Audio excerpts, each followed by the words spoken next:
China will not fire the first shot, but China will not allow you to fire the second shot. Mutually assured destruction. China and the United States eventually will need to live in peace. Whatever problems they have, they need to resolve them in peace, in negotiation, in diplomacy.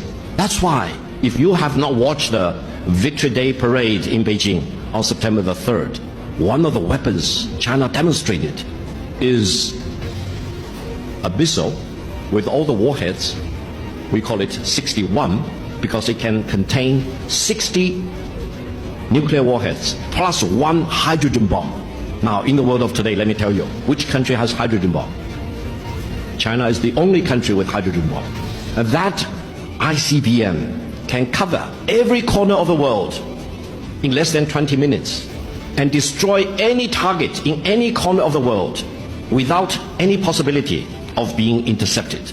I hope Washington has learned the lesson. They know, as I declared in my interview with Abrams of the United States, very distinguished American, I basically told him, if you want to have war, you will get war. If you want to destroy China, you will be destroyed. If you want to impose nuclear war on China, you will be wiped out by nuclear war. This is very serious. China's policy is very clear. China will not fire the first shot, but China will not allow you to fire the second shot.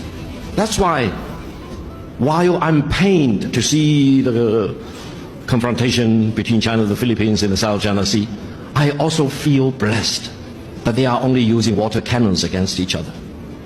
Make no mistake, China has more lethal things than water cannons.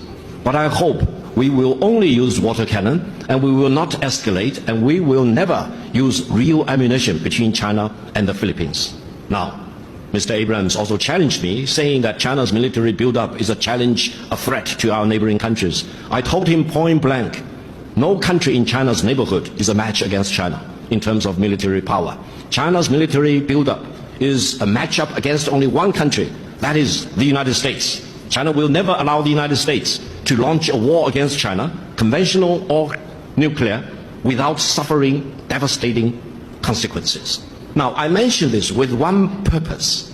I hope people in China and people here in the Philippines will look at ourselves and each other as friends. And if the Philippines is really committed to treating development as the hard truth, to build up your connectivity, financial connectivity, technological connectivity, and also AI connectivity of all kinds, let me tell you, China is the best country for you to work with.